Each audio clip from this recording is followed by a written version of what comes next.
I'm calling the Camarillo Planning Commission meeting of Tuesday, April 18th to order. And I want to thank the people that are here in the audience and those of you watching at home, and welcome. So if we could have roll call, please. Commissioner Murphy. Here. Commissioner Lamone. Here. Vice Chair Edsel. Here. Chair Vandermeulen. Present. Thank you. And Pledge of Allegiance, Commissioner Murphy. Yes, sir. Everyone can please stand and face the flag. Ready? Begin. Pledge allegiance to the flag of the United States of America and to the republic for which it stands, one nation, under God, indivisible, with liberty and justice for all. Thank you. Get back to the microphone. Our next item is consent items, and the item that we have is our minutes from our last meeting.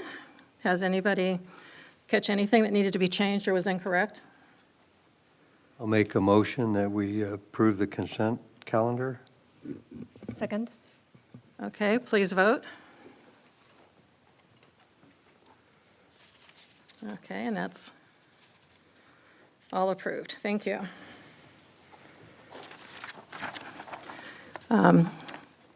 And now would be the time for public comments on items not related to anything on the agenda. Do we have any public cards?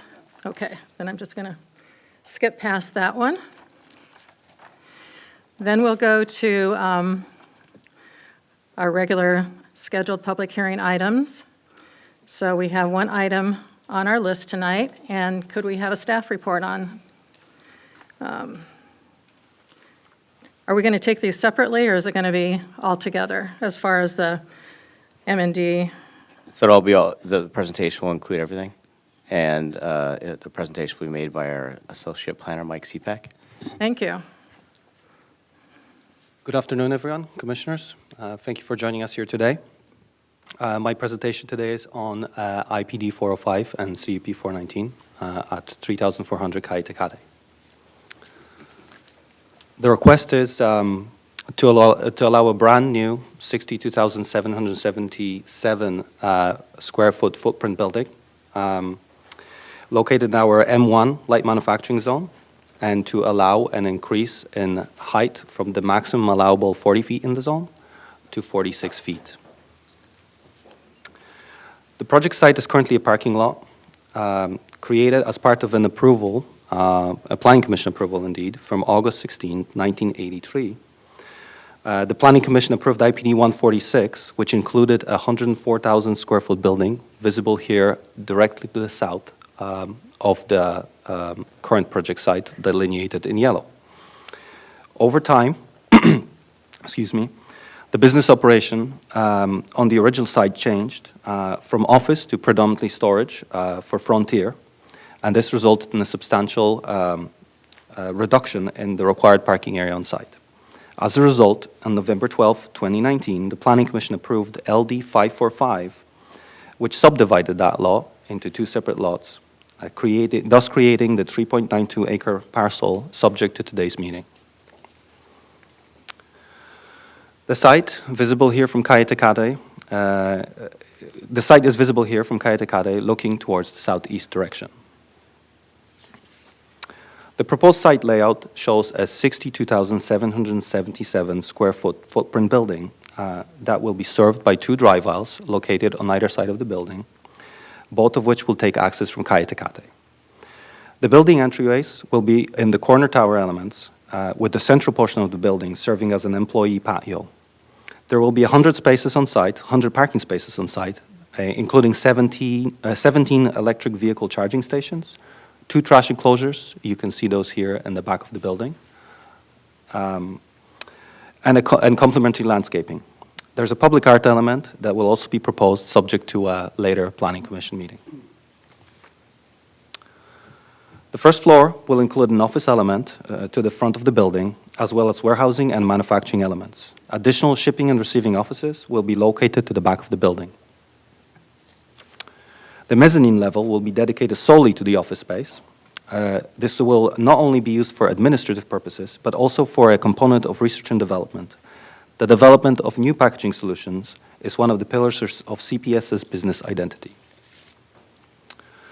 The front elevation shown above will include tower elements, window trims, overhang elements, and recesses, all of which will provide both horizontal and vertical articulation. Additionally, the towers will break up the roof planes. Finally, the corrugated high-quality metal applied to the central elements and the building's flanks will add architectural detail, as well as provide a quiet nod to the types of products designed by CPS. Attention was also given to the corner elements facing the streets. Here we're looking at the corner element looking towards southeast. Both of these elements include overhangs and other use and continued use of corrugated metal material to tie in the design together. There will be 100 spaces provided on site for parking purposes. This is despite the fact that the location is subject to AB 2097, which went into effect in January 2023 and prohibits public agencies from imposing any minimal automobile parking requirements on any residential, commercial, or other development projects. The proposed number of spaces exceeds the number that would have been required per our municipal code. The initial study evaluated the project for a light industrial use consistent with the M1 zoning of the property. Additionally, the analysis was further refined based on the project information provided by the applicant, including floor plans and the breakdown of proposed square footage and uses tailored to CPS as the anticipated user of the building. The initial study identified 3 areas of potential significant impact. These were biological, cultural and tribal, and transportation related. However, these impacts were reduced to less than significant levels with the implementation of mitigation measures proposed in the environmental document and included as conditions of approval. The draft document has been compiled and made available for a 20-day public review. The comments solicited during the review period were attached to the final document along with the responses prepared by the specialist environmental consultants selected by the city. The comments were found to be largely non-material, and where minor changes were required, the final document was updated accordingly. In adopting the MND, the decision body determines that there is no substantial evidence of the project having adverse impacts on the environment. The 3 areas of concern identified in the document were able to be mitigated to a less than significant level with the use of mitigation measures.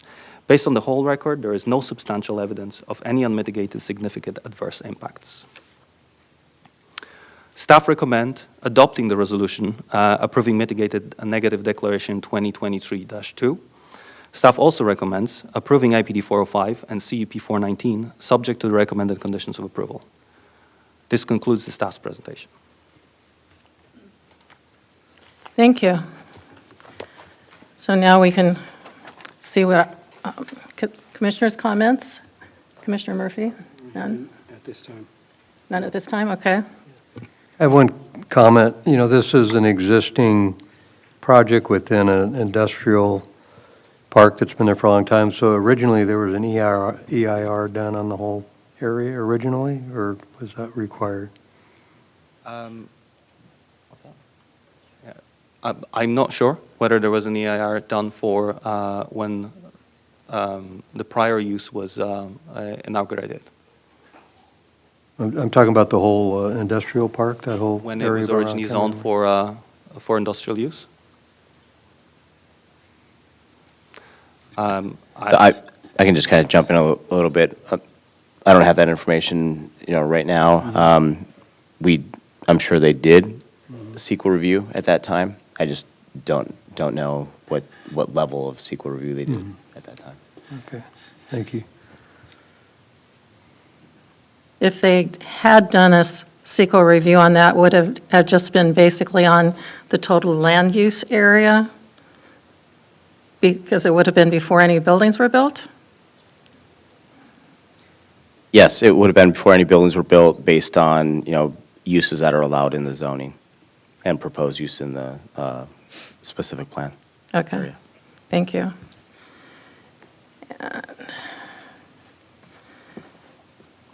Commissioner Limon, do you have, No, I'm finished. You Yeah, done? thank you. Okay. Great, thank you. First, I'd like to disclose that today I had a brief conversation with Richard Drury, whose law firm Lozo Drury submitted a timely comment letter for the purpose of understanding the basis of the alleged deficiency, and that was followed by an email attaching the same letter that was, a supplemental letter that was filed with the city today. So, and next, I want to thank the staff and all of the folks who worked on this environmental review. I know that these types of documents and assessments require a lot of time and energy, and they're never simple. And also appreciate that a local business is expanding, and therefore that's the underlying purpose for the proposed construction of the facility. And, you know, smart growth, I know, is supported by the city, as well as protecting the welfare and the character of our community as provided for by our local, state, and federal laws. And, you know, the growth of the applicant, of course, can bring strong economic benefits, including jobs. So I want to just start by saying I appreciate all of the benefits that can come, and my comments are that will follow are to ensure that our community members are also receiving the protections by our environmental laws. So the purpose of CEQA is to ensure that the public is provided with proper information about the scope of a proposed project so that, one, it's informed, and two, it may comment if it wants to participate, and that any possible significant environmental impacts are identified, assessed, any mitigation measures and alternatives can be identified. Here, the project description, which is a core element of CEQA, provides that the project will demolish the existing parking lot and construct a light industrial facility totaling 68,806 square feet, of which a warehouse and industrial use would total 55,733 square feet, and then includes 14 sloped concrete loading docks. So essentially, it's the proposed project is to construct a facility for use as a light industrial facility. You know, but in reading the documents, the very lengthy documents, I kept asking myself, you know, what kind of light industrial use? Because there are so many different types of businesses that can fall under this category. And I wasn't able to clearly decipher that, you know, and that goes to what's the nature of the operations and again, the specific proposed use. And so the known proposed purposes and uses, you know, will of course determine potential significant impacts. And so, you know, I also had that question about whether any environmental review had been previously done that included this type of foreseeable expansion. So it's good to know that, to now know the answer. You know, again, the report states that the facility will accommodate the growing business, but it's not clear what those are. And so that information has not been provided to the public. You know, they're left to wonder what operations will actually take place and what impacts may happen. I did look up the website of the applicant, and so therefore learned a little bit about the business, which is focusing on packaging supplies and custom boxes. Part of e-commerce, I imagine, that has impacted the proposed growth, which is now a shift in our economy that, you know, we all use and benefit from, but also can have impacts in communities. So, you know, I'm left wondering what the manufacturing is like, the scope of it, whether it requires substantial water use. You know, there's one appendix that describes it as a packaging facility, which is, you know, again, left open to interpretation. It does, the document does indicate that it will be operated 7 days a week and will provide daily shifts for 103 employees. So, you know, given all of this and the fact that a project description must account for the entirety of a project rather than some smaller portion of it, you know, or the whole action, including secondary and support features, I'm still left with the primary question of why the project description omits the purpose and use of the facility based on information as known by the applicant. Okay.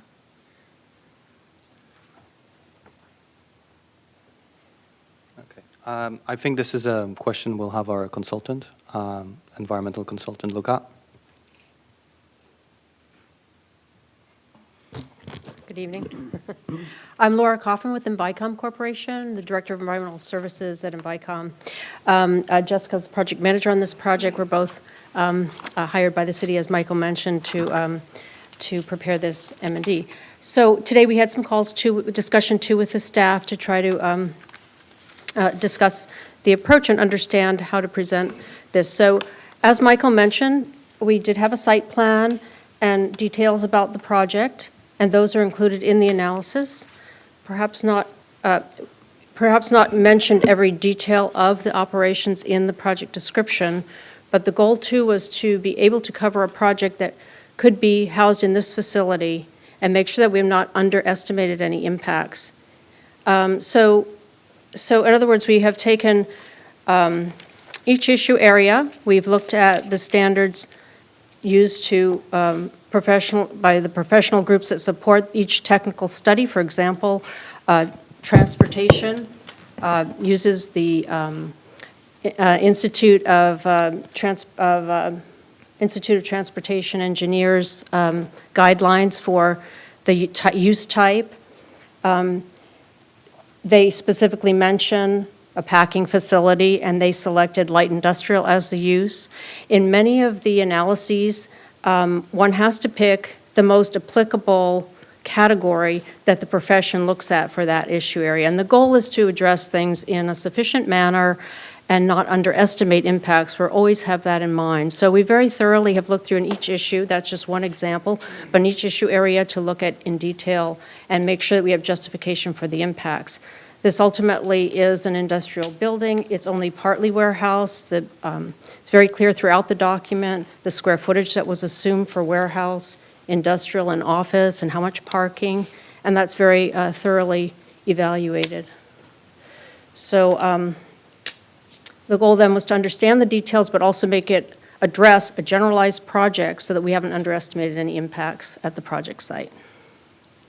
Thank you. Yeah, that's, of course, my concern is, but one, ensuring that the public has an understanding of the proposed project, particularly given the proximity, understanding that the zoning, the industrial zoning, which it is aligned with, but the surrounding homes and a school a bit over 2,000 square feet away.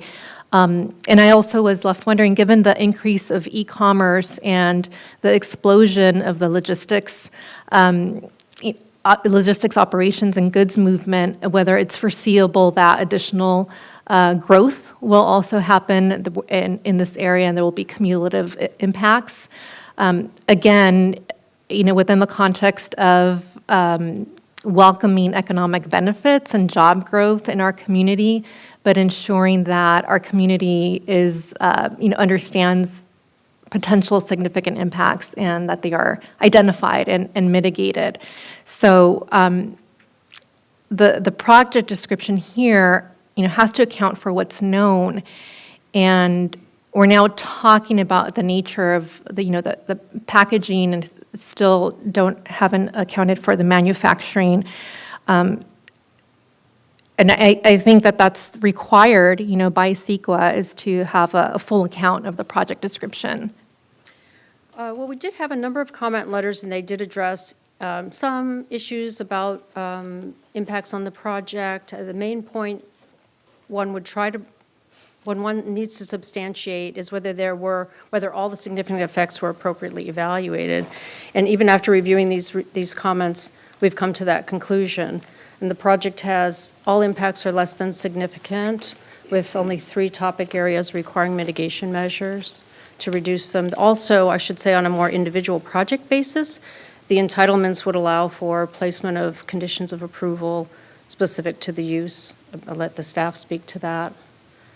But the significant impacts or insignificant impacts, as they were identified, all flow from the scope of the project as it's described, right? So if refrigerated trucking is required, that would have another type of impact than non-refrigerated trucking. If there's manufacturing that requires certain type of water usage, that's different. So again, it all flows. That's why, in case law, the project description is given so much import, because from that is what dictates what is actually assessed. I would just reiterate that we did evaluate the project, the entire project, as shown on the project plans. There are a number of building area tables and breakdown of use in our project description. There's a site plan. We have a detailed schedule of construction, equipment and timing, and that sort of thing. And these uses that are, these usage rates that are used for the various issue areas, such as air quality analysis and transportation, are based on broad coverage to cover a lot of uses within those categories. So I hear your point. I don't feel there's a deficiency in the document. Yeah, I mean, the majority of what's covered is based on the construction and not the operations. And here, we're not talking about different hypothetical uses, but a known use from an existing business that is, now growing. In terms of air quality impacts, it's based on Appendix B1, which lists light gas-duty vehicles. So I'm wondering whether delivery trucks and other diesel vehicles were also assessed? Yeah, so a commonly used model in our industry that's sanctioned by the California Air Pollution Control Officers Organization is CaliMod. It's a California emission estimator model. It takes into account all various aspects of projects on a broad basis within these categories. And in fact, it only has so many. You wouldn't be able to find in CaliMod packing facility as an option. So there's an understanding that you pick broad categories that apply to different projects, and it's based, and that's the methodology that's accepted by all the air districts in California. So, I'm sorry, so does that mean that delivery vehicles and diesel vehicles were not Presumably, it's included? all included. It's all included. And every so often, the emission factors that are assumed are modified and included, and those are incorporated into updates of the CaliMod model. Okay. Can I jump in here with, Yeah, So please. those are just related to that, one of the things that bothered me is that when I was reading through the negative declaration, because I started with the air control, or what status, I was looking for transportation. When I got to transportation, it only used by the number of cars that were going to be there using. It didn't account, there wasn't anything written in there to allow for all the trucks that are going to be going in daily, all during the day, and they're going to be open, 13 hours a day. That's assumed And- in the numbers used. Oh, I didn't mean to interrupt you. I'm sorry. Yeah, so you've got all these trucks that are going in, but in the declaration, reading that paragraph on transportation, it really only addressed the cars for the employees coming and going. I didn't read anything in that addressed the trucks that would be going in all day, in and out all day.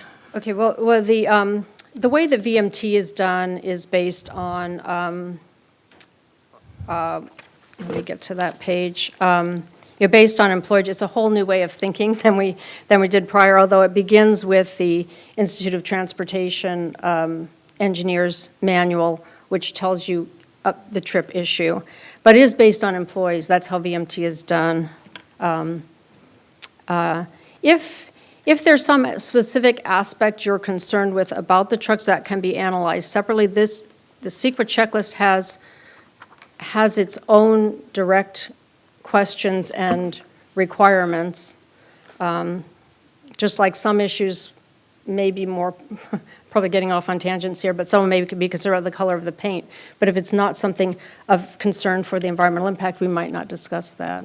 Yeah, to me, the trucks would make a big difference because they're going to have a lot more emissions coming out of them that are going to affect air quality Well, than now if just you're the people that drive in and out during the day. So air quality is has its own tool, which is that CaliMod model that I spoke of a minute ago. And so that takes into account all of the trips associated with this type of use. In this case, an industrial park use is the use selected under CaliMod. Okay, So back to you. Yeah, but we try to make it clear to a layperson, but there are a lot of assumptions. They come from long-standing, long-standing institutions and professions that evaluate these impacts. So it's really not that we just on a whim, made up our own model or something that we have to justify. This is something used statewide.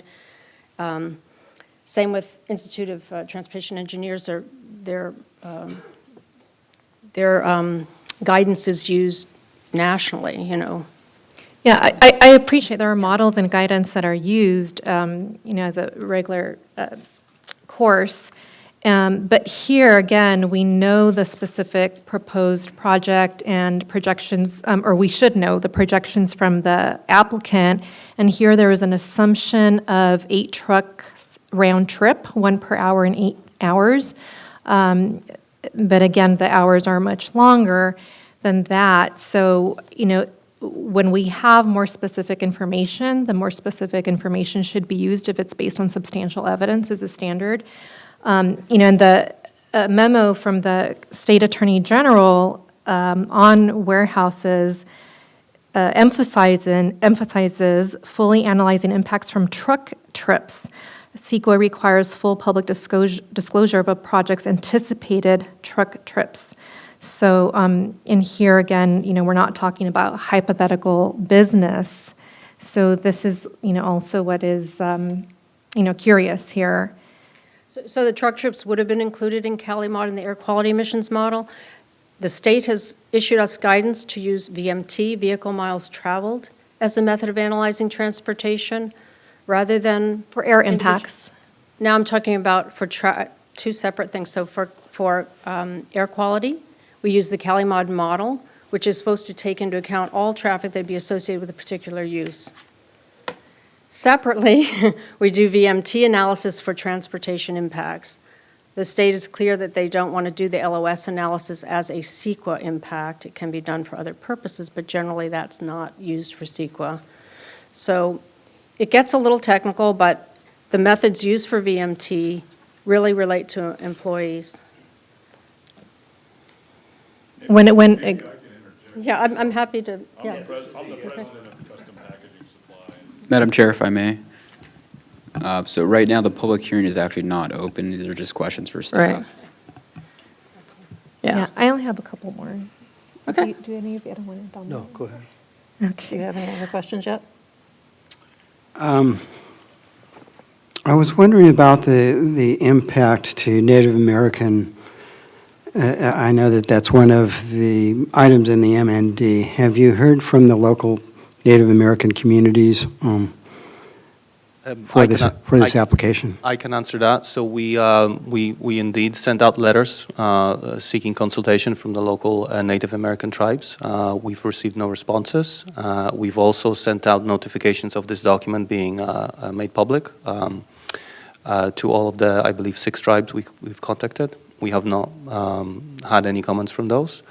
There's mitigation in place, a discovery protocol. Should there be any archaeological or indeed tribal resources uncovered during the groundworks of the project itself. All right, thank you. Sorry, the rest of your questions having to do with this The declaration or for, The assessment, yeah. okay. Yeah, on Go ahead and energy, finish with that. on energy for CO2, the analysis is based on Appendix F, and Appendix F is based primarily, if not exclusively, on construction information. So again, I felt like that was very limited for the project scope, and CO2, of course, is of critical importance now and will continue to be. So can you talk about? On page 32, we do have an evaluation of operations, impacts to electricity, natural gas. So that's in there as well. Yeah, but it says it's based on Appendix F, that the underlying data is based on Appendix F, and Appendix F is based on construction information. Where's the reference to it? Well, that's right before the table on construction. There's independent discussion of electricity and natural gas on the following page. Right, based on what underlying data? Just based on the footnotes used for the analysis there. I don't know if you want me to read it, or do you have more information to add? I think it's pretty, yeah, just based on a calculation based on use. And for toxic air contaminants, talks about particulate matter from diesel-powered equipment. Again, I go back to whether heavy-duty vehicles were assessed for TAC. There's just the CaliMod analysis that we have. This is a fairly small project, and APCD, the Ventura County APCD, has reviewed our document, had very minimal comments. One comment, the only thing that caused a change to the air was to ensure that the Tier 3 would be a condition of approval. So it's not really, it's an edit to the document, but it's not really a change to our impact conclusion at all. So they did not have any criticism of the evaluation of diesel, and they are the authority in the area here for air quality, including diesel. Now, AQMD now has a warehouse industrial source rule for certain warehouses of certain size, so those are 100,000 or greater. The warehouse use on here is 54,688, so relatively small in an industrial area. Closest sensitive receptor over 1,000 feet away did not require additional detailed analysis, and was not requested by APCD when they reviewed it, so that's our... That's fine, yeah. That's our response. In terms of the conditions, and this is for staff, I noticed that the air quality related conditions were very brief. I would request that the staff please consider adding conditions regarding idling of trucks, and also examine and consider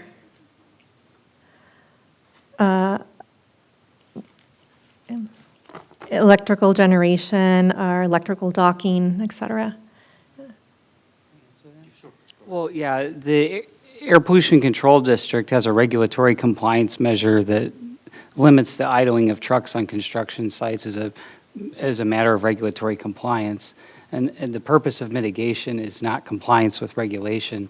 Mitigation is tied to the particulars of the project. So there wouldn't be a mitigation measure limiting idling. Now, the commissioners can certainly add that, but I'm just saying it's a standard regulatory compliance that limits idling to no more than 5 minutes. That already applies.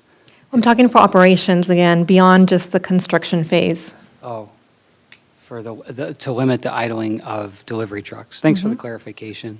I'll look into that. Got it. Did you have any additional questions? I have a couple easier ones, I think. Looking at when they were talking about the demo part of the project, taking up all the asphalt and plants and curbs and everything, I saw references during construction to dust and kind of mitigating anything flying around. I didn't see anything in the conditions related to dust or air particles or anything under the demo portion of it. That again is something that is part of regulatory compliance, as our Mitchell wants to. Yeah. The purpose of the mitigation measures under CEQA is not to comply with regulatory compliance measures that already apply to construction projects that limited fugitive dust emissions. And so, the purpose of the conditions of approval, if it's already required by a regulatory compliance measure, such as fugitive dust suppression, it's redundant to add conditions requiring that. But still, they can be added. Just like with appreciation to air quality, the watering of the construction sites is already a regulatory compliance measure, is what I would add. Okay. And my second question then, or my last one, I think, for right now, is there a bus stop closer than the train station, or is that the closest bus stop to this facility? I am not aware of a bus stop that is closer or further away. That's something that staff would have to investigate.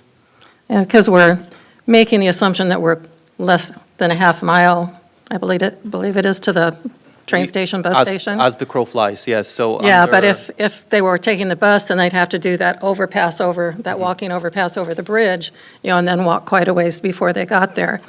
And, I mean, that's a big effort to just get, not everybody can go up and over that bridge and down. Is this generally related to the parking on site and the new assembly bill, AB 2097? It's a state rule that binds us to basically not be able to provide any parking standards or enforce our parking standards within the half a mile of,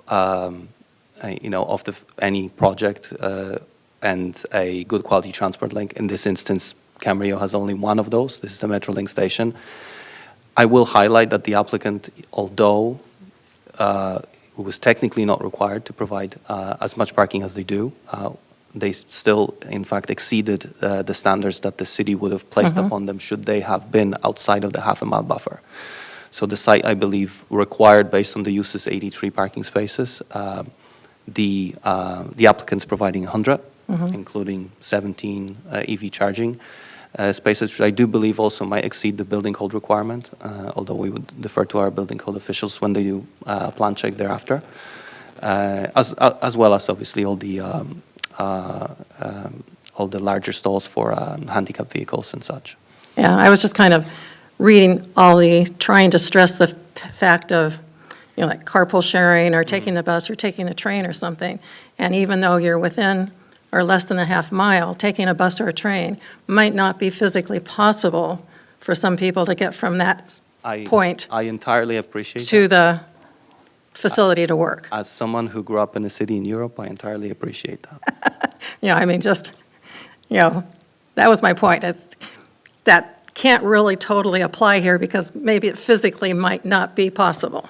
Sadly, the way the bill is constructed, Yeah. our hands are pretty much tied when it comes to considering things like that. Okay. It is quite restrictive. It does give us some leeway, I believe, for requiring parking for the blue stalls and the EV charging. But in general, the way the bill is worded, it is quite constricting for us to require any sort of meaningful parking in the way that we would have previously under our Right. municipal code. Yeah. So, and I think other than the fact that I would still rather have trucks included, even in daily miles driven or however it's done, trips driven, whatever, because that makes a huge difference than when you're just detailing with cars of the employees that are there going in and out. But The VMT is a new metric that we're all getting used to. I don't know if there's someone here from Public Works that wants to speak to VMT analysis, but, yeah.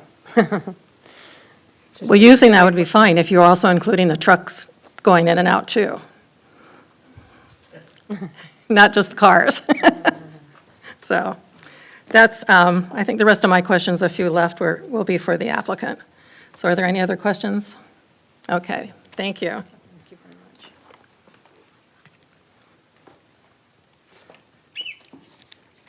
So with that then, I'll open the public hearing and we can hear from the applicant to start.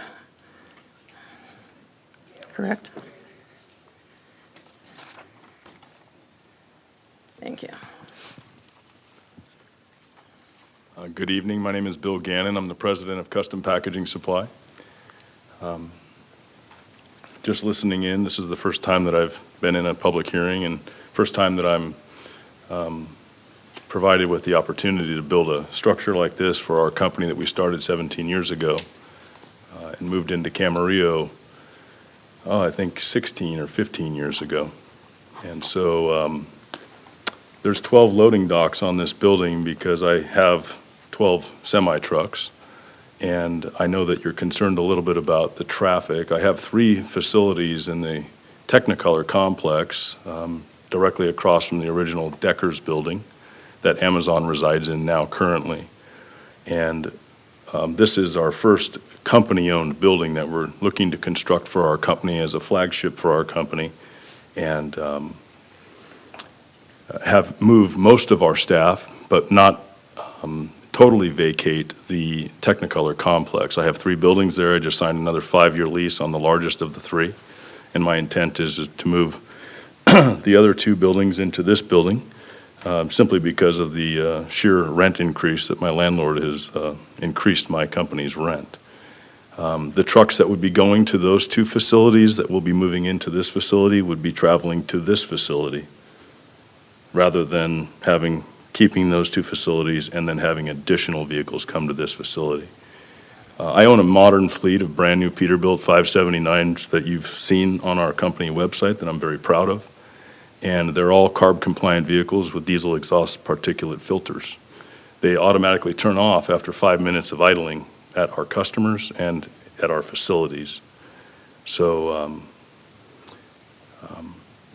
we want to keep our company in Camarillo. We love the city, and I supply a lot of the major corporations in this region. Companies like Topper's Pizza, if you've ordered one of their pizzas, thank you, because that's our box. If you've ordered Ugg boots online, thank you, that's our box. If you've ordered makeup for your wife or your friends, for ColourPop. Companies like Haas Automation, I've been supplying for 25 years. So we're really deeply rooted in this industry, and I'm going to have this 25-year loan on this building. I don't intend on going anywhere. And I've been told if you're really good at what you do and you're trustworthy and your customers like you, they're going to keep buying from you and your company's going to continue to grow. And I'm very proud that we started 17 years ago with 1 employee and we're approaching 100 now. So I just figured I'd tell you a little bit about our company. We're a packaging design and distribution company. I started my career as a packaging salesperson that knew right away I needed to differentiate myself from my competitors by out-designing them. And if I can perfect those skills and design and develop packaging that outsmarted my competitors, I would ultimately win the business, because if I can design a better mousetrap that's going to cost less and use less paper and still net the security and the safety that they need for their transportation of their goods, I would obtain the business, and I've done that ever since. And now we employ a full 5-person staff that are of designers, including myself, that supply and designs to all of the major corporations like Pentair. Every pool heater in the U.S. ships in my box that I've designed, and the pool filters and the pool pumps, to give you an example. We don't do any manufacturing in our company. California is the epicenter of corrugated box manufacturing. We make more corrugated here than anywhere in the U.S. and anywhere in the world. I don't need to make boxes. The manufacturers, like International Paper across the street, they don't know how to design boxes. They don't warehouse boxes, and they don't distribute boxes, and they don't like to collect money from companies that don't like to pay for their boxes. And they don't like to distribute them on their own trucks. That's what I do. I employ all of my drivers, they're all of my semis, and we're our manufacturers' sales force and design force and warehouse and distribution force. And the companies here in the local Camarillo area, they rely on our components. I often say, like Ford, if you're Goodyear's tires, you can't run Ford out of tires. The assembly line will stop. I cannot run Topper's Pizza out of pizza boxes on their busiest day of the year, Valentine's Day. And their second busiest day, Halloween. Honey, order some pizzas. I got to get the kids ready. So our warehouses are distribution hubs and safety nets for our customers, that the freight comes in. We're constantly managing and forecasting and planning depending on the ebb and flow. And Gladys mentioned about the e-commerce. We have customers that have great demands, and that demand has fallen off like a cliff since the beginning of the year. Paper is the leading indicator of what the economy is doing, and it is stopped. Our lead times during COVID were 7, 8, 10, 15 weeks. Now they're 3 days, back to the way they were prior to COVID. So this project here is something that we're very proud of, and we try to design and develop something that represents our company, is something that we would be proud to have in the city. And it's timeless, and it's going to be a distribution building. I've been told that I'm just going to be the steward of this building because eventually at some point in time I won't be on the planet and I'm going to need to sell it to somebody else that's going to be the steward of that and take over the responsibility of paying the property taxes every month. So I have to design and develop something that somebody would pull up to and say, I'd own that. And I think that that's what we've done. And our company still has the youth. And I've been doing this for 25 years and I intend on doing it 25 more. So I don't know if that helps give you a better understanding of our company and who we are and how long we've been here and the type of company that we run and operate. I'll start with just one question on an, excuse me, on explanation on that.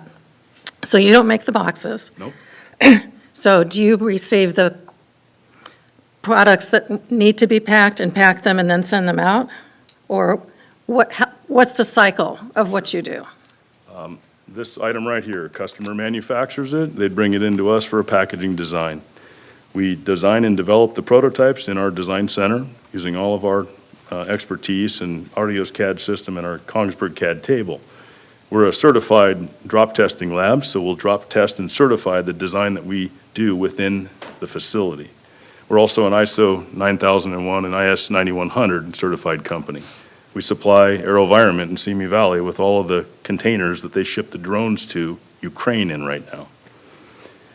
Once the material is designed and tested, we quote our customers, they give us a purchase order for them. We procure those parts using our drawings and our designs, placing those items that we've received an order for with the best suited manufacturer in the epicenter here in Los Angeles of corrugated board manufacturing to meet their lead time, their quality, their price that they need. And then the material comes into our facility and by bulk. I sell Topper's Pizza, several 100,000 cartons a month, and I need to have several 100,000 cartons in the building at any given time. And that material that comes in obviously gets depleted and needs to be replenished.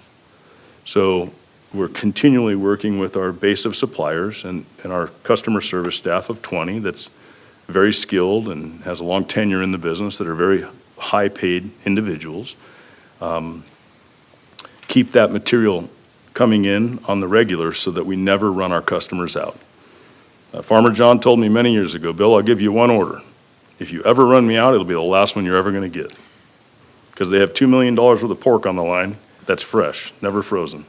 And if they're out of boxes and they shut that line down, they throw away $2 million worth of pork. And that's how critical our simple little corrugated box is to every single customer, whether it's Farmer John, Topper's Pizza, or a small company that's in my business park that's just starting up. So your whole warehouse then is boxes waiting to be shipped to the customers to pack their stuff in? They're specifically designed and printed for the customer's product that I can't sell to anybody else other than that customer. Okay. So the Pentair boxes have Pentair logos on them, the Topper's boxes have Toppers, the Kylie Cosmetics has the Kylie's Cosmetic logo on it. Okay. That helps me understand that part of it a lot, Yeah. a lot better. People don't think of packaging until, I guess, a guy like me gets up on a microphone and explains it all. And if I'm boring you to death, let me know. You know? No, it just, I was puzzled as to, when you're talking about boxes and creating them and stuff, what was the total process that you do with that area? Sure. Yeah, we invent and create packaging designs. Nobody thinks about the iPhone box, but a guy like me had to go into Steve Jobs' office and see the first sample and come back with a sample and a prototype of the box that they're going to sell that in. And every time they sell a phone, the box man gets an order. Okay. I'll hold my, rest of my questions. Do you have Yeah, questions? you know, the other top item that I wanted to touch on was Okay. the manufacturing. On my website, which thank you for going on that, I personally worked on that website during COVID with Jonathan, my graphic artist at my company. And everything you read on that website and everything that you saw was right from our brains to your eyes.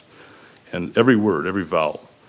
And I had to, most people think of our company as a distributor, like somebody that's just buying something and selling something, but it's much, much, much more than that because we design and create it.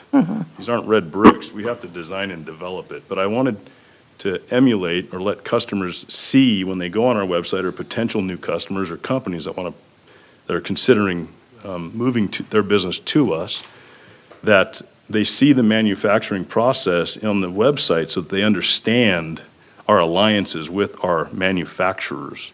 Like International Paper across the street here, I'm one of their largest customers.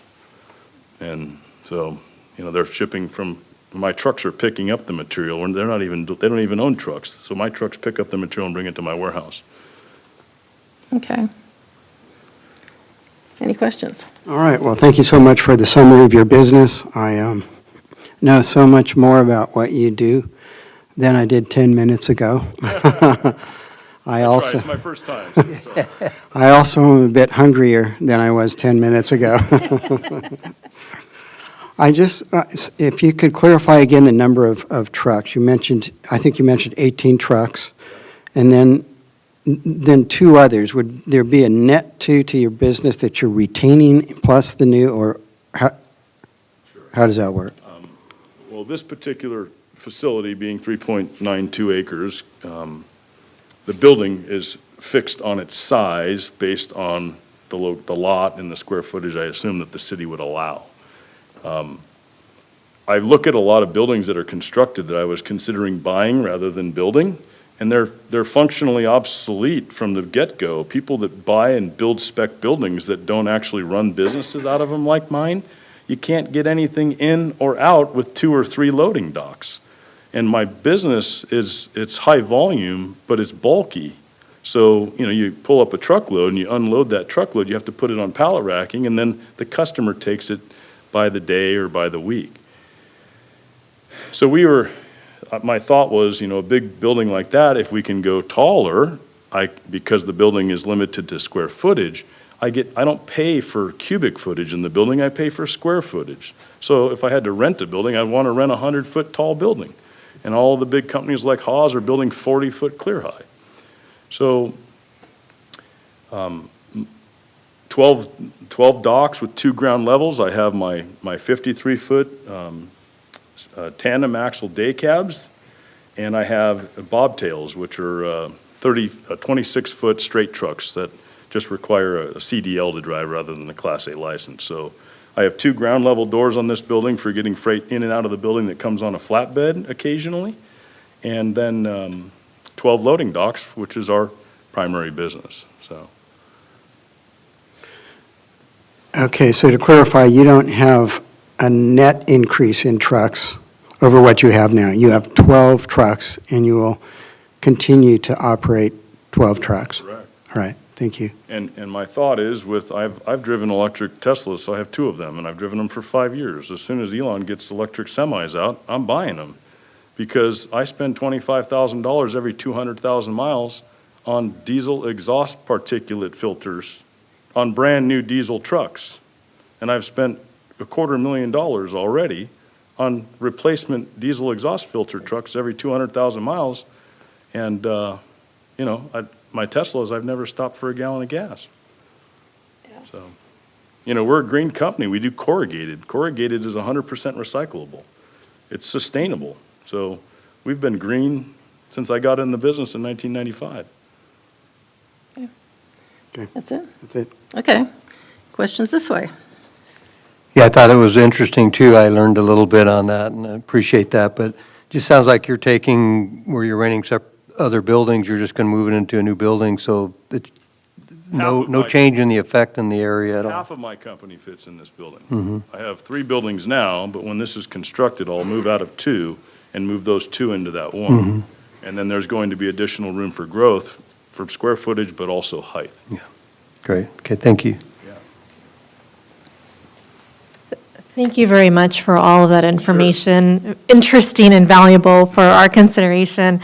And I also want to, I appreciate your commitment to anchor your business here in Camarillo and grow here and remain a member of our community. And I appreciate the pride with which you present your company. Thank you. In terms of, and thanks for clarifying that you don't manufacture, that's a very helpful component in terms of, Water usage and natural gas. and yes, and what CEQA is assessment is supposed to account for and capture, so. That's why I got up and wanted to kind of speak up, just because I thought it might help. Yeah, and given how much information we have, that information was readily available to include in the proposed project description and assessment. And so much of what you said would have been helpful, for example, the filters, right? That could have been taken into consideration in assessing the air impacts. In terms of the trucks, it states in the document that it measures or accounts for 8 round trips of trucks. Is that accurate? Yeah, it's typical to get about a truck an hour for my company. You get 200,000 square feet of corrugated on a 53-foot truck. So you can imagine how many pizza boxes that could be. So on the average, it's a truckload inbound an hour. And I think that's a very fair, realistic number. And during every operational hour? Yeah, we like to promote to our customers that we're a service company. We have to provide service. And so when they call, we have to have, like a tow truck company, somebody get into the truck and put the freight in the truck and haul it to the customer's loading dock. And so we're open from 5 a.m. until 5 p.m. and 5 days a week. But if a customer calls and needs a load on a Saturday or Sunday during peak demand times, we have to, accommodate the customer. So there are times on the weekends where we'll take loads to Deckers because they just sold 200 million pairs of Ugg boots over Black Friday. Yeah, so, I have that question, this goes to the staff, or more of a comment, that if the applicant is informing us that it's on average 1 truck an hour per operational hour, then the information in the document is incorrect. And then, so those are your own trucks. What about external supplier deliveries? No, that's what I'm speaking about. The Okay. external supplier truckloads are about a truckload an hour. And what about your trucks going My out? trucks get loaded in the morning and then get sent out for their deliveries, and they start at the furthest point and work back. So the trucks are loaded tonight now, and they leave at 5 in the morning, and they go make their deliveries to all their customers and then come back and get reloaded. Okay, so you're talking about the external and then plus your own.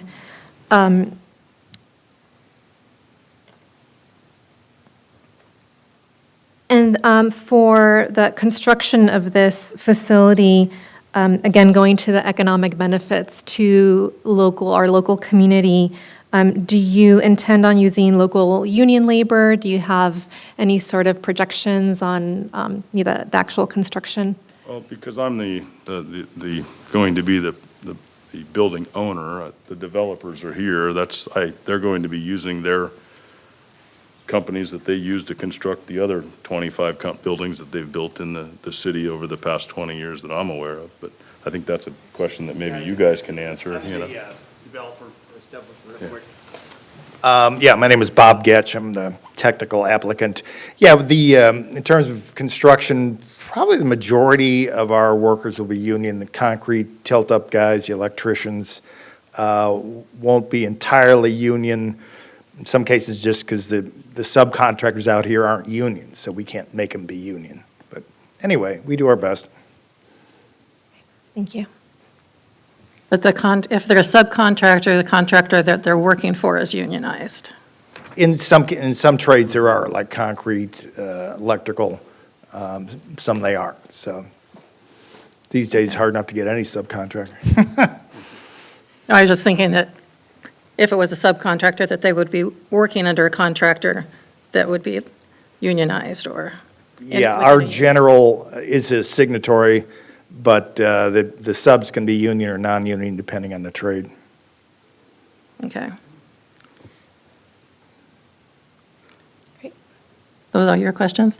If I could get Bill back for a minute. One thing that I want to suggest is if you'd like to come over to my company for a tour, I'd be happy to host you so that you can see everything in person. It's just off of Flynn Road.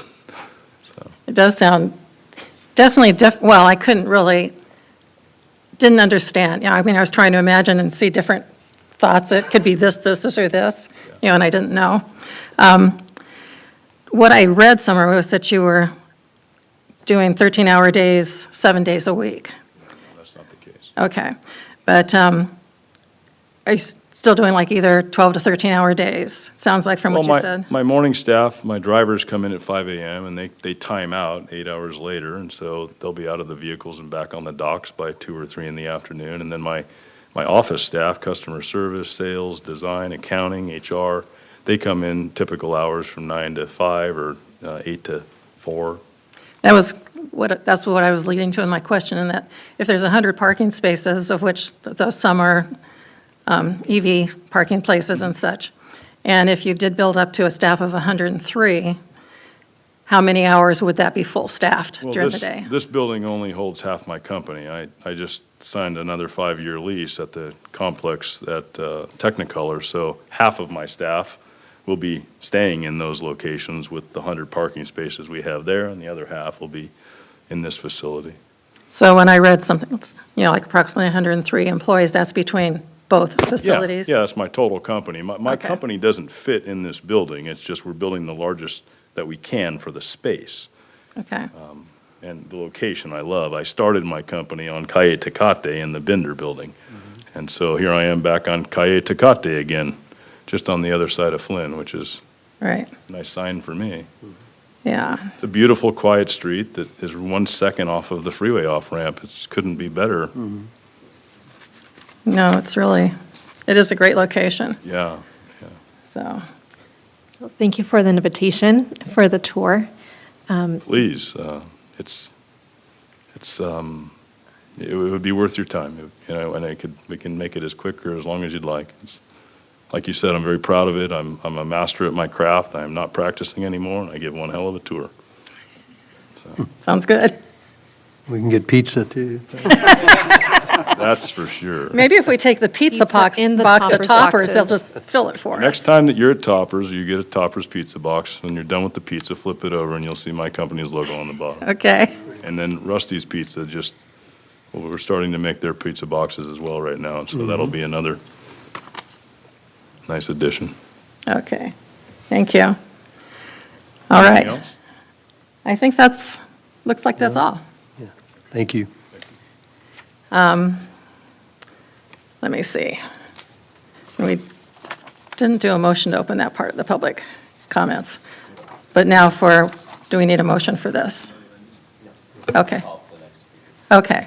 So we do have, I have 2 cards, and I'll take these in the order that I received them, and you have 3 minutes. And if you would announce your name, give us your name when you get up to the microphone. So the first is Joseph Gonzalez, and he's also speaking on item B. Hello, good afternoon. Joseph Gonzalez. I am here on behalf of SAFER, and I was contacted by Richard Drury regarding the project that we've been discussing today. Now, the key issue here is whether or not there's a mitigated negative declaration or whether there's substantial evidence to create a fair argument that causes there to be an environmental impact report. And under that standard, it's fairly broad. The fair argument standard doesn't weigh positives or negatives. If there is an argument either way by either party, then the environmental impact review is required. Now, under a couple of exhibits that we provided, as well as a biologist, Dr. Smallwood, he indicates that the wildlife impacts baseline are not appropriate. They don't conform with his report, and in several ways, including the fact that the fair argument, which is part of the CEQA analysis, right? There's a mitigating negative declaration. If there's a fair argument in support of an EIR, then Dr. Smallwood indicates that his argument is that there has to be an EIR based on the failure to characterize and protect the wildlife community.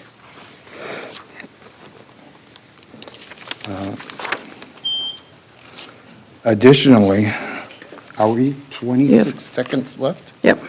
Okay, so additionally, traffic issues are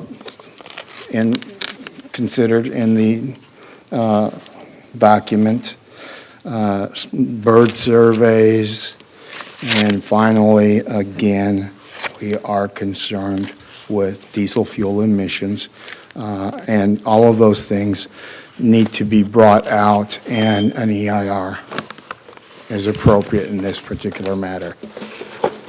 Thank you very much. Thank you. Just about made your 3 minutes. Next, is it, not sure I can read the last name, Alex, is it just Alex Peer? Pettit. Okay. Thank you. How's it going? Good evening, Commissioners, and congratulations, and hopefully everything goes good for you. So my name is Alex Perez. I'm a member of the Southwest Mountain States Regional Council of Carpenters and a representative of about 2,000 members, union members. We live, work, and recreate in the vicinity of the project. The city should require the project to be built with contractors that will hire locally, pay prevailing wage, and utilize apprentices from our state-certified apprenticeship training program. Workforce requirements reduce construction-related environmental impacts while benefiting the local economy and workforce development. In a recent 2020 report titled Putting California on the High Road, a Jobs and Climate Action Plan for 2030, the California Workforce Development Board concluded that investments in growing, diversifying, and upskilling California's workforce can positively affect returns on climate mitigation efforts. The South Coast Air Quality Management District recently found that local hire requirements can result in air pollutant reductions. Recently, the state of California reiterated its commitment towards encouraging workforce development and housing affordability through the Affordable Housing and High Roads Act, Jobs Act of 2022, otherwise known as Assembly Bill 2011, which requires projects pay workers a prevailing wage and hire from state-certified apprenticeship programs for projects meeting certain siting, affordability, and development standards. So there was 2 comments that I really liked from you guys, specifically Commissioner Limon, creating jobs.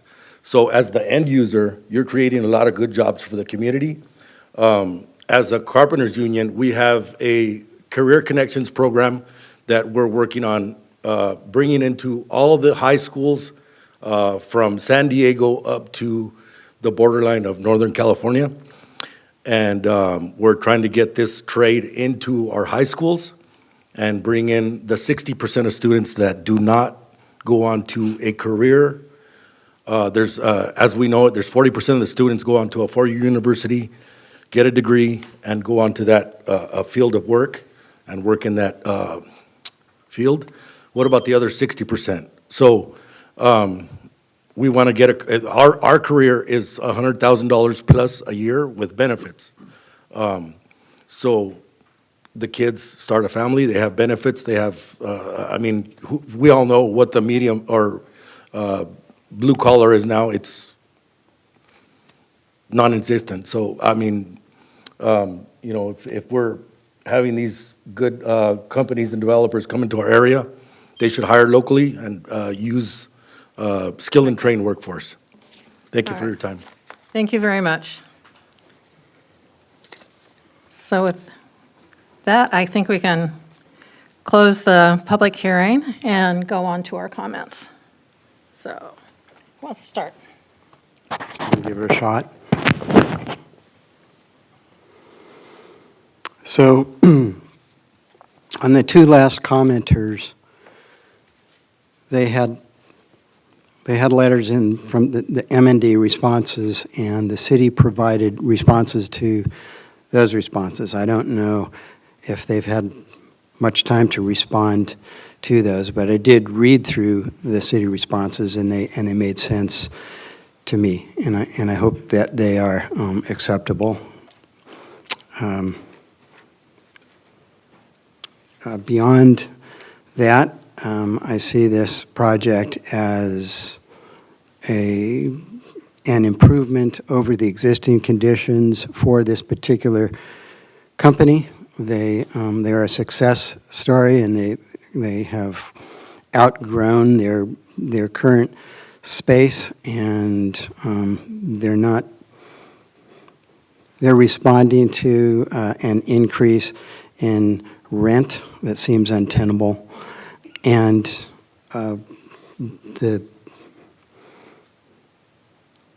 it's in a location that is zoned correctly for this.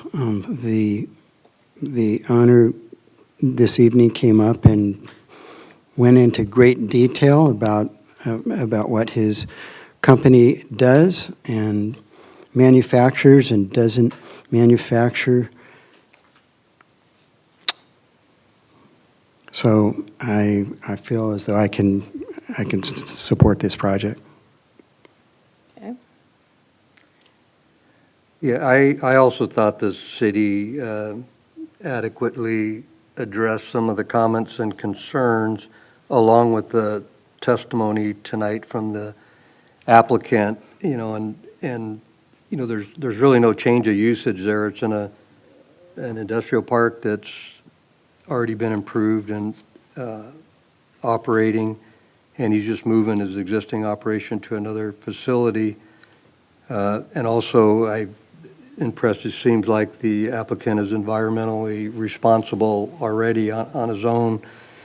And I think also it should be a goal to hire locally, but I don't think that there should be a mandate to use union by any stretch, because I know in public projects where they have a different feasibility study paying for with taxpayer monies, that I think prevailing wage and unions make a lot of sense, but for a private company trying to have a feasibility, you're probably going to use a combination of union and the other one. So I think, it's good to encourage to hire locally, but I think the owner and builder are going to have to do what they do to have this thing be feasible and to do a nice project. So I can support the project as well tonight.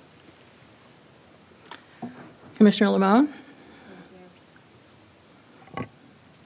As I've expressed, I appreciate the owner being here and going into such detail and sharing with us both the nature of the operation and also your approach and philosophy, and appreciate, again, your anchoring yourself and committing yourself to remaining a community member and providing local jobs.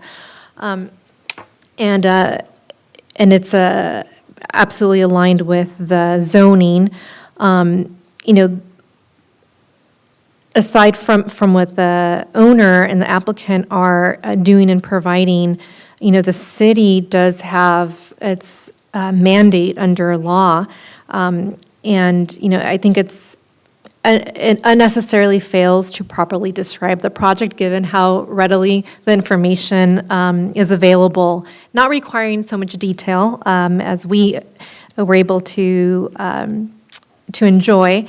But some things were clarified even just from the presentation that were lacking in the document itself.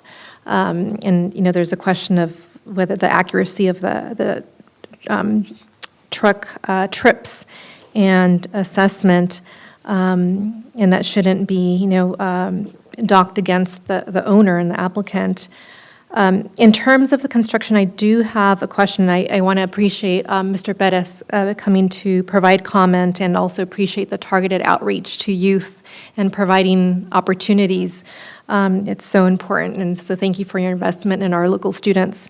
I have a question for the staff about local hiring requirements in a private project like this, whether that's whether you've ever included that, if that's ever been negotiated, or how that's addressed.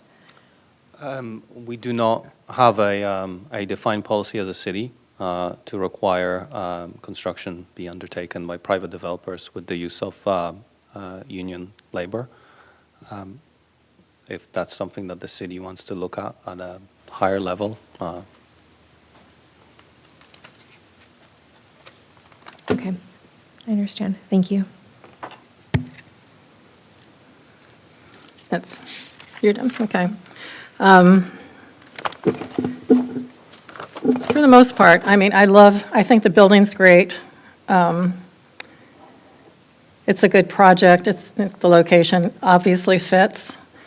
I like the fact that the owner's trucks are all environmentally driven. I'm concerned that maybe the ones that come and bring you stuff might not be as efficient as yours are as far as environmental emissions go, but, and I still would have liked to have seen trucks counted in the traffic part of it. I don't know, it doesn't make any sense to me that they're not counting all the types of vehicles that go to a business and only, the cars, but I don't know how to change those guidelines. Because if we could change them, I would. But it sounds like, I don't know, could we have on staff, are those guidelines set? The guidelines for How the vehicle miles traveled. transportation is calculated? I would have the consultant answer that question, but based on what they have said before, that's the accepted standard, although the air Okay. quality assessment does include those vehicles, the truck vehicles. Okay, Not unfortunately, that CEQA currently utilizes VMTs rather than level of service. Therefore, that is the accepted standard for such a document to apply. yeah, and I don't think, my question isn't that it's the level of service, but they're not counting all the vehicles that go to the site. In terms of level of service assessment, they would count the staff vehicles. They would not count the heavy goods vehicles delivering, purely because that is how the VMT analysis is designed. However, Okay. the air quality does include those vehicles. Okay, It's all more all-encompassing when it comes to the actual particulates being released by any and all vehicles that would be associated with a site. okay. So,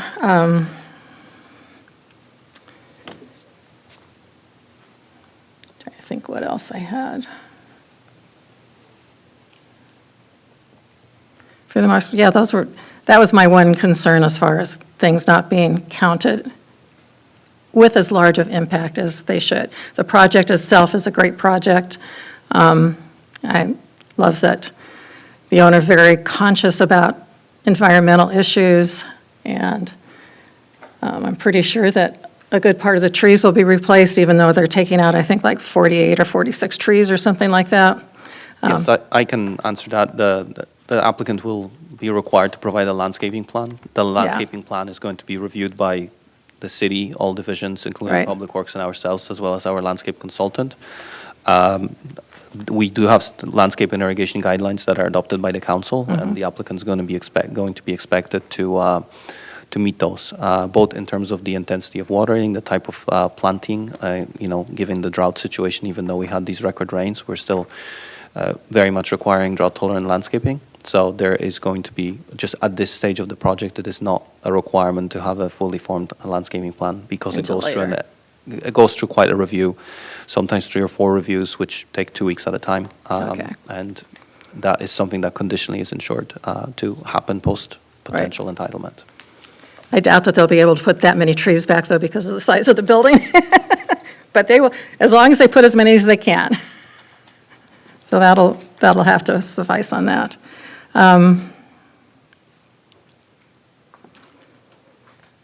Yeah, I don't know how to get around the one issue that I have, but the project itself is a great project, so.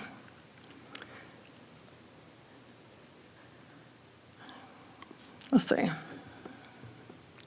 Did you have some other questions? I don't. I was going to make a motion to call for a resolution. No, we can't do that yet. We have to have if we're done with Oh, the architectural comments, we review, have to have excuse me. the architectural review decision. Yes, thank you, Chair Vandermeulen. Mr. Seapack gave a presentation of the architecture for this project. It's a tilt-up construction, smooth finish, off-white, gray, and darker gray wall coloring, enhanced architectural articulation over the building exterior, including the front and central corner tower elements, entry overhangs, and the staff patio. The combined elements are found to be consistent with a modern interpretation of Spanish style and adheres to both the general plan community design and design guidelines. So the committee recommends to the Planning Commission approval of the architecture for this application. Thank you. Now, do we vote to accept that? Okay. Thank you. Madam Chair. All right. I have another comment. Okay. Yeah, I think we're both bothered by the lack of information on the trucks. And I understand the definition of the vehicle, the miles traveled, VMT, has been modified, and so I understand the limitation there. But in the air quality, you know, as we heard, there, at least from the applicant, one truck every hour. There are 12, or actually 18 trucks? Is that right, 18 trucks? Okay, 18 trucks that are a round trip, does not account for the deliveries. So those are from the trucks that are going out from the facility, that's a round trip, and then there are the external supplier deliveries, which are not accounted for in the project description. So, you know, that I think is a deficiency, and I think it's very unfortunate and didn't have to proceed in this way, again, given the available information, and doesn't account for any future growth as well. So I support the project, but I'm bothered by this gap in the environmental review document. Wait. Just, can we open up? Madam Chairperson, if the commission is going to receive further testimony, it's appropriate to reopen the public hearing. Okay, thank you. Yeah, I'm going to reopen public comment, and if we could have Bill come back. I just wanted to mention that, like my current facilities now, they're filled with our customers' products. I can't put more than 60,000 square feet of freight inside that building. So I can only fit so much material, and once it's full, it's full. It's one truckload in, one truckload out. So, you know, I can't put it on the roof, and I can't put it in the parking lot. So my next goal would be to build a 200,000 square footer off of Springfield Road or Springdale Road, you know, next to where the Costco's going in. But I can only get, like my current buildings, I can only get so much material in. And when it's full, I can't accept any more truckloads because I can't put it outside. So I just thought that I'd mention that because it may look like a big building to some, and to Amazon, my 550,000 square foot neighbor that has hundreds of vans in and out of the thing all day long. Right. Their carbon emission footprint is 1,000 times larger than mine will ever be. So I just thought I'd mention Yeah, thank you. Hi, my name's Adam Decker. I'm partners with Bob Getch. I also live down the street from the project, live right across the street from Pitts Ranch Park. So I'm familiar with the area, raising my kids there, love it.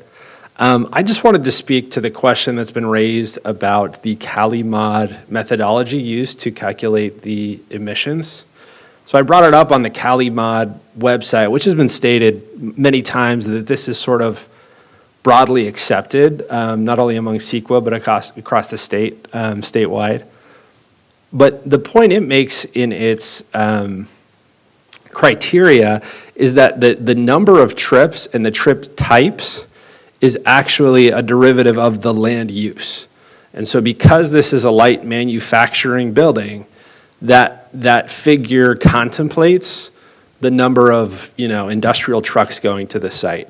Presumably, if it were a, more heavier industrial use, it would accommodate more truck use, right? Or less for retail, right? So the notion that it doesn't, accommodate or contemplate the trucks, I don't know that fully represents what Cali Mod's trying to get at.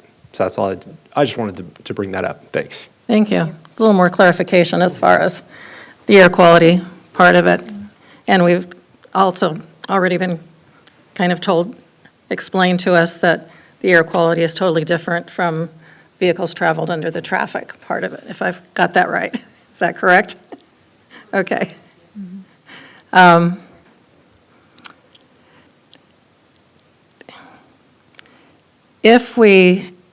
we always done then vehicle travel just basically based on automotive cars and stuff? Have we ever done any where we've added in the trucks?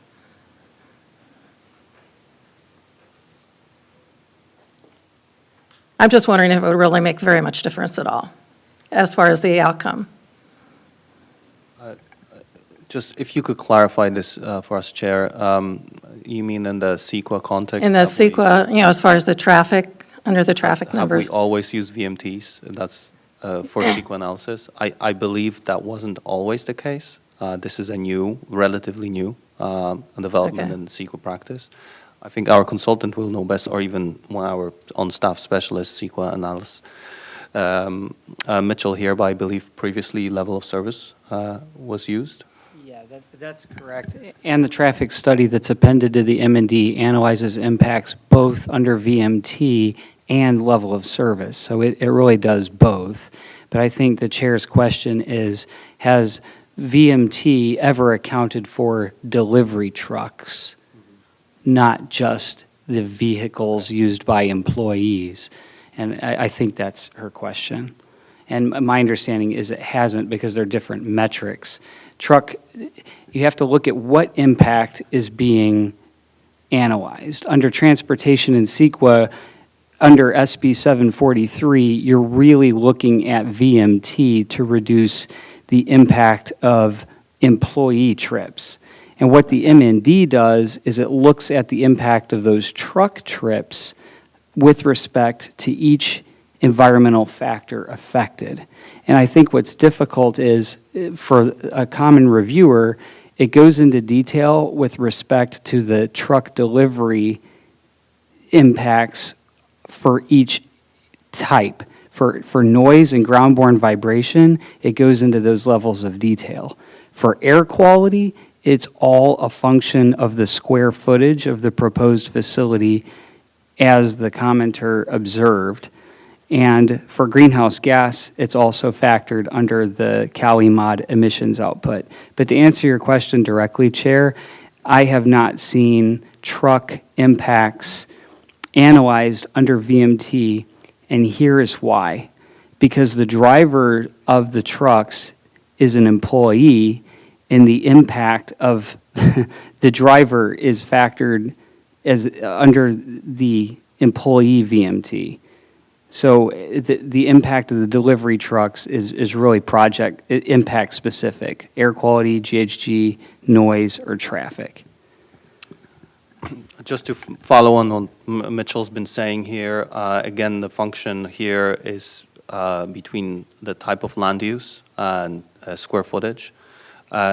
In this assessment, the entire building, the 68,806 square feet, was considered as the whole package. However, not the entire building is dedicated to warehousing or industrial activities. There's a close to 20%, I believe 19% office component, which in itself is unlikely to generate truck trips as such.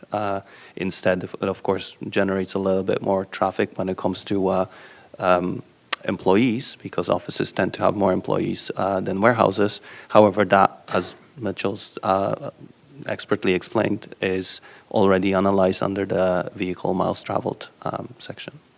Okay, so basically, though, what I heard on this that to me is helpful, when you did say per employee, and these other truck drivers would be counted as an employee at another location, rather than at this location. Is that a proper assumption? Unless, of course, the truck drivers themselves are employees of. Right, other than the employees here. That's But the employees that come in and bring stuff, They would be employed somewhere else and Right. and accounted for so in that would be regard. accounted for somewhere else. That is correct. Okay.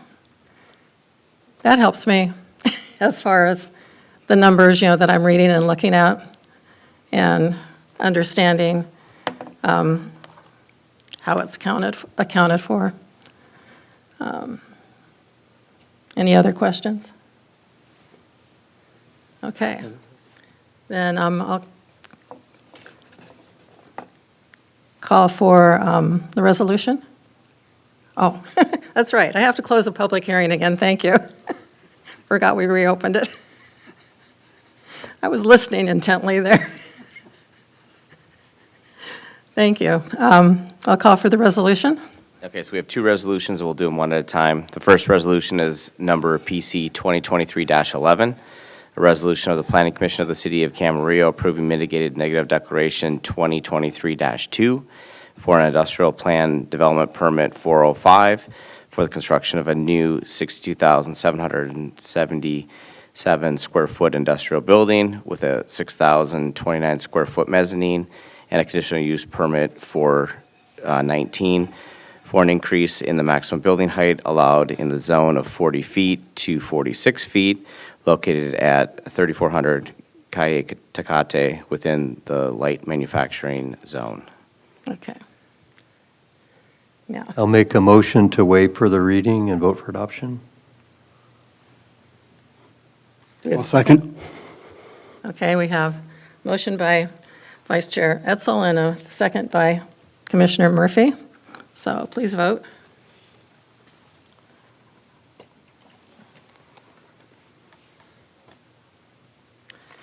And that's positive.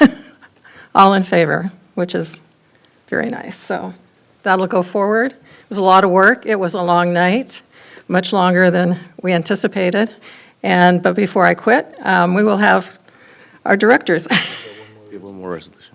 Oh, So the second resolution is number that's right, sorry. PC 2023-12, a resolution of the Planning Commission of the City of Camarillo approving a request by Robert Getch of DG Acquisition Number 8 LLC for an industrial plan development permit 405 for the construction of a new 62,777 square foot industrial building with a 6,029 square foot mezzanine and a conditional use permit 419 for an increase in the maximum building height allowed in the zone of 40 feet to 46 feet, located at 3400 Calle Tecate within the light manufacturing zone.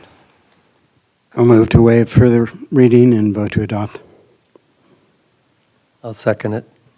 Okay, so a motion by Commissioner Murphy and a second by Vice Chair Etzel.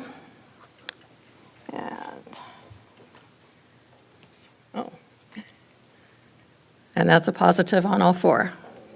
So I didn't misspeak totally. All right. With that, then, we can go to director's comments.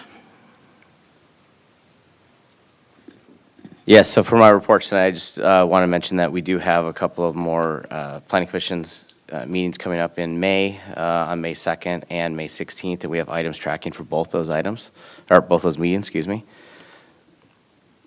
So, and that concludes my report. Okay.